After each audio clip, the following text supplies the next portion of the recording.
Hi, I'd like to share something with you. Something that most people have never been told about their oral health.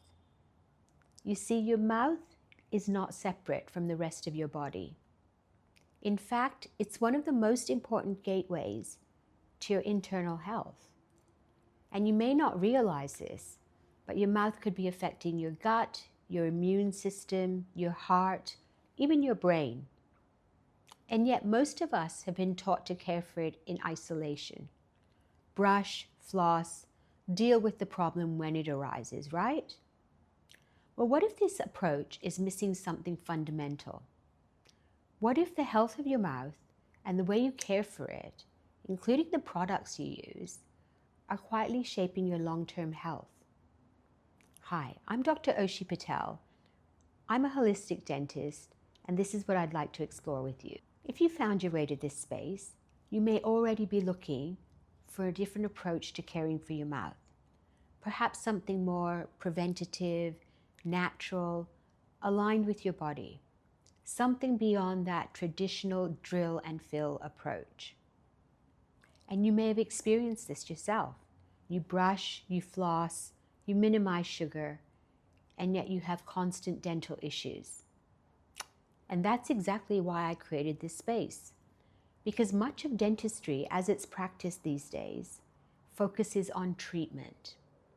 And I've been a dentist for nearly 32 years now. And early on in my career, I became very interested in why certain dental issues were showing up in certain people and how we might prevent them in as natural a way as possible. And I'm often asked, what led me to choose a holistic path in my career? Because it's not something traditionally taught at dental school. And the truth is, it didn't begin in a clinic. It goes back to my childhood. So I'm of Indian heritage, and I grew up in a home where Ayurveda was not considered something alternative. It was simply a way of life.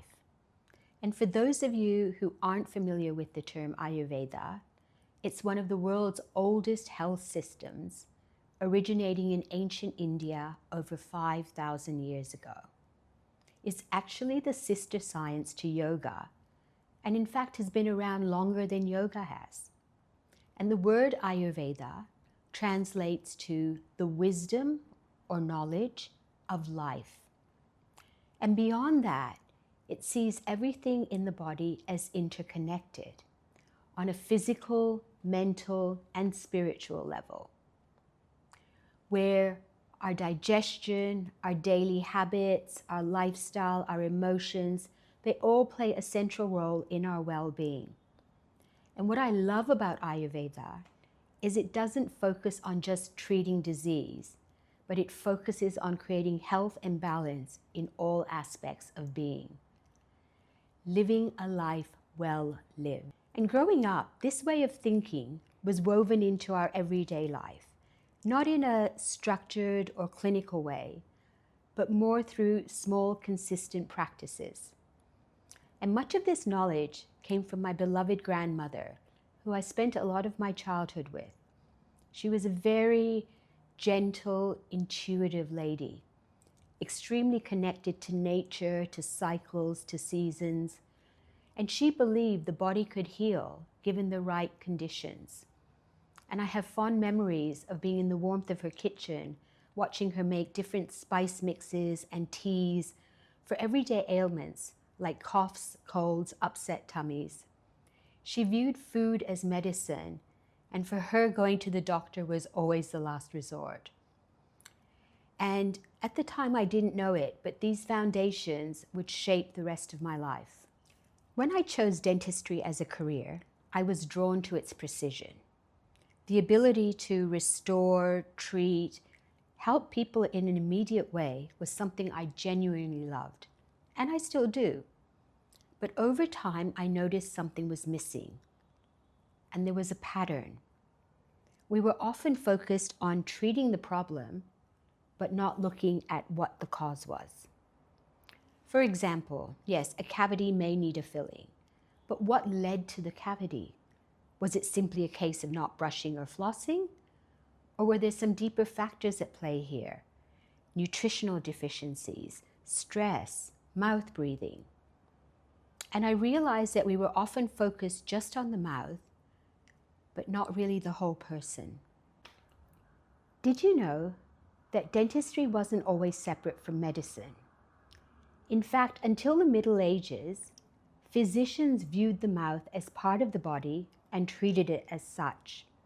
And then slowly, things began to change, and teeth were viewed as a mechanical field.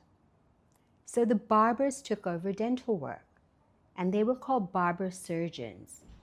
Imagine this, you go for a haircut and you get a filling at the same time. And next time you go to your dentist, have a look at the chair they sit you in, because that evolved from the traditional barber's chair. So despite all the amazing advances dentistry has made over the years, that early separation from medicine still lingers somewhat. And that's why it can be easy to forget that the mouth is so intimately connected with the rest of the body. And here's where things get really interesting, because in Ayurveda, the mouth is never separate. It's the beginning of the digestive system. So it affects your gut, your nervous system, inflammation, even cardiovascular health. And we're now seeing much of this ancient wisdom reflected in modern research. For example, we know that gum disease contributes to inflammation in the body and is linked to a higher incidence of heart attacks and strokes.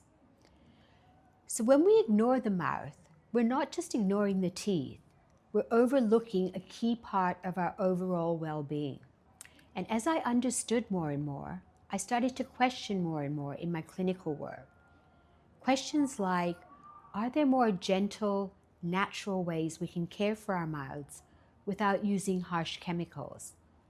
And what about the materials we use and the procedures we carry out in dentistry? Things like fluoride, mercury amalgam, root canals. How do they impact the body? And while these are complex topics and not always black and white, I think they are worth exploring. Because if the mouth is connected to the body, then it makes sense to ask. So my intention here is to gently shift the way you think about your oral health, from something reactive to something more preventative, intentional, aligned with your overall well-being. So I'll be sharing simple practices alongside some deeper insights through a clinical and an Ayurvedic lens. So if this way of thinking about oral health resonates with you, I've shared more of my ideas in my book, Your Healing Mouth, and my Ayurvedic oral care collection, Anokhi Veda. The links are below.